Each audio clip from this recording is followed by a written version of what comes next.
Hi hello friends, welcome to கொடா cooking. நம்ம இன்றைக்கி பார்க்க போகிறது இட்லி தோசைக்கு சாப்பிட்ற மாதிரி ஒரு ரொம்ப டேஸ்டான பூண்டு வெங்காயம் சேர்த்து செய்யக்கூடிய சட்னி தான் பார்க்க போகிறோம். ரொம்பவே சூப்பராக இருக்கும். நல்ல முருகலான தோசைக்கும் நல்ல சாஃப்டான இட்லிக்கும் சூப்பராக இருக்கும். சட்டுன்னு செஞ்சிடலாம். எப்படி செய்யுதுன்னு பார்க்கலாமா? பேனில் 1 டேபிள் ஸ்பூன் எண்ணெய் விட்டுக்கோங்க. நான் இன்றைக்கி நல்லெண்ணெய் விட்டுக்கிறேன். எண்ணெய் நல்லா காஞ்சதுக்கப்புறம் 1 டேபிள் ஸ்பூன் பச்சை கடலைப்பருப்பு இது கூட சேர்த்துக்கோங்க. இது கூடவே 1 டேபிள் ஸ்பூன் உளுந்தும் சேர்த்துக்கோங்க.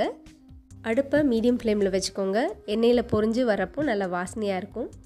இது கூடவே வரமிளகாய் 4 சேர்த்துருக்கேன். உங்கள் காரத்துக்கு தகுந்த மாதிரி கூட்டி குறைச்சி சேர்த்துக்கோங்க. இது எல்லாமே லோ ஃப்ளேமில் லைட்டாக வறுபடணும். ரொம்ப கரிஞ்சிடக்கூடாது. கரிஞ்சிச்சுன்னா அதோட வாசனை வேறு மாதிரி போயிடும். அதனால் லைட்டாக பொன்னிறமாக நீங்கள் வறுத்து இதை எடுத்துக்கோங்க. இப்போ இது கூட ஒரு கட்டை பூண்டு ஃபுல்லாக உரித்து இது கூட நான் சேர்த்துக்கிறேன். ஒரு பூண்டு முழுசாக இருக்கும் இல்லைங்களா, அது சொன்னேன். நல்லா பெரிய பெரிய பூண்டாக இருக்கனால நீங்கள் சேர்த்துக்கோங்க. இது கூடவே ஒரு 8லேருந்து 10 சின்ன வெங்காயம் இது கூட சேர்த்துக்கோங்க. சின்ன வெங்காயம் சேர்த்து செய்யும்போது ரொம்பவே டேஸ்டியாக இருக்கும். சின்ன வெங்காயம் சேர்க்க முடியலன்னா நீங்கள் பெரிய வெங்காயம் கூட சேர்த்துக்கலாம். இது கூட ஃப்ரெஷ்ஷான கருவேப்பிலையும் நான் சேர்த்துக்கிறேன். லோ ஃப்ளேமில் வச்சு லைட்டாக வறுத்து கொடுங்க. இது கூடவே நான் கல்லுப்பு சேர்த்துக்கிறேன். கல்லுப்பு சேர்க்குறப்போ நல்லா வதங்கி வரும். நம்ம போட்டிருக்க பூண்டு வெங்காயம் இந்த வரமிளகாய் எல்லாமே மீடியம் ஃப்ளேமில் நல்லா பொன்னிறமாக நம்ம வறுத்து இதை எடுத்துக்கலாம். இப்போ இது கூட 2-3 மசாலா பொருட்கள் நம்ம சேர்க்க போகிறோம். அடுப்பை ஆஃப் பண்ணிடுங்க. ஆஃப் பண்ணிவிட்டு 1/2 ஸ்பூன் வரமிளகாய் தூள் சேர்த்துக்கோங்க. 1/2 ஸ்பூன் தனியாத்தூள் சேர்த்துக்கோங்க. இப்படி சேர்த்துட்டு கொஞ்சமாக ஒரு கோழி குண்டு அளவுக்கு புளி சேர்த்துக்கோங்க. பருப்பெல்லாம் சேர்த்துருக்கனால 1/4 ஸ்பூன் பெருங்காயத்தூள் சேர்த்துக்கோங்க. இது கூடவே சேர்த்துட்டு லைட்டாக கலந்து விடுங்க. அடுப்பை முக்கியமாக ஆஃப் பண்ணிவிட்டு இந்த பொருளெல்லாம் சேர்த்ததுக்கப்புறம் நீங்கள் லைட்டாக கலந்து விடுங்க. இதை ஆறுறதுக்காக ஒரு பிளேட்டில் ட்ரான்ஸ்ஃபர் பண்ணி நான் எடுத்து வச்சுக்கிறேன். இது நல்லா ஆறட்டும். இப்போ இது கூட இன்னொரு பொருளும் நம்ம சேர்க்க போகிறோம். இது இப்படியே அரைக்க போகிறது கிடையாது. நம்ம தக்காளியை தான் நான் சொன்னேன்.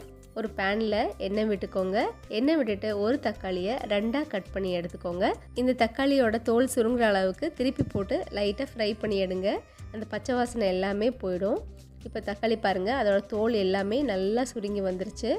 இதுக்கப்புறம் இந்த தக்காளி எடுத்துகிட்டு நம்ம ஆற வச்ச பொருள் கூட சேர்த்து அதையும் ஆற விடுங்க. ஆற விட்டதுக்கப்புறம் மிக்ஸி ஜாரில் இதெல்லாமே நம்ம சேர்த்துட்டு அரைச்சி எடுத்துடலாம். நல்லா நைஸாக அரைச்சி எடுத்துக்கோங்க.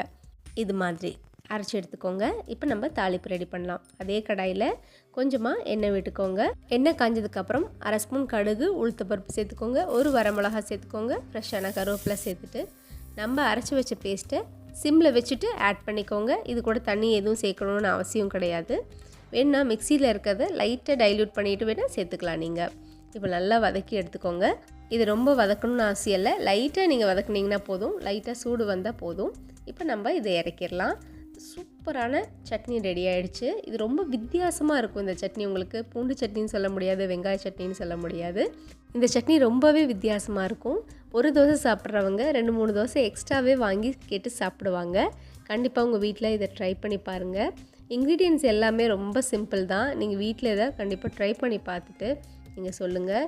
இட்லி, தோசை, சப்பாத்தி, பூரிக்கு கூட ரொம்பவே சூப்பராக இருக்கும். இந்த சட்னி வித்தியாசமான டேஸ்ட்டில் இருக்கும். நீங்கள் எப்போ போல் சாப்பிட்ற மாதிரி இருக்காது.